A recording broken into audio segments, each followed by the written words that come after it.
Two women appeared before Qazi Ibn Abi Layla, a well-known and respected judge of his time. The Qadi asked, "Which one of you wants to speak first?" The older woman turned to the younger one and said, "You go ahead and present your case to the judge." The younger woman began, "Qadi Sahib, this is my aunt. I call her mother because after my father passed away, she raised me like her own daughter until I grew up."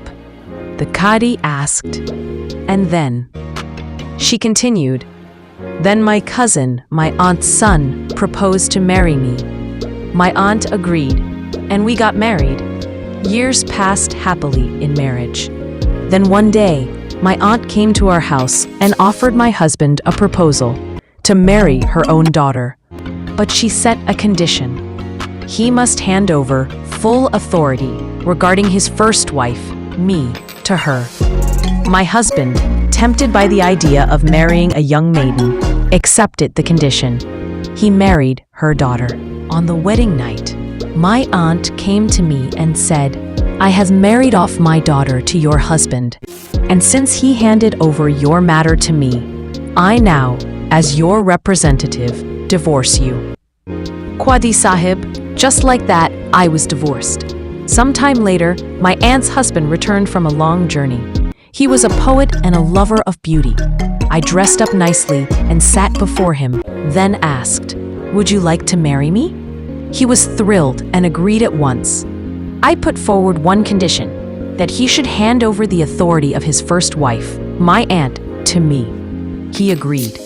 I married him, and as his representative, I divorced my aunt. The judge, surprised, asked, 'And then?' She said, 'The story doesn't end there. After some time, my poet husband passed away. My aunt came demanding a share in the inheritance. I told her, 'You were divorced in your husband's lifetime. You have no right to his inheritance.' A dispute arose between us. Meanwhile, my waiting period, Idda, ended. One day, my aunt came to my house along with her daughter and her son-in-law, who was also my former husband. They brought him to mediate in the inheritance matter. But when he saw me after many years, old feelings reignited. Men never forget their first love.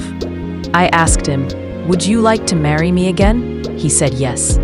I set a condition, that he hand over the authority of his first wife, my aunt's daughter, to me. He agreed. I married him, and as his representative, I divorced his current wife." Qazi Ibn Abi Layla held his head in disbelief. "And now what's the issue?" The older woman, aunt, spoke up. "Qadi Sahib, is it not wrong that this girl has divorced both me and my daughter, taken away both of our husbands, and now even has both of their inheritances in her name?" Qazi Ibn Abi Layla replied, "I do not see anything unlawful in this. Divorce is permissible. Representation, wakalat, is permissible. After divorce, a woman can remarry her former husband if she has married another man in the meantime, and that marriage has ended, either through divorce or death. Your story aligns with these rules."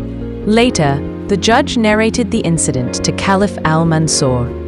The Caliph laughed so hard he could barely breathe and said, "Whoever digs a pit for others ends up falling into it themselves."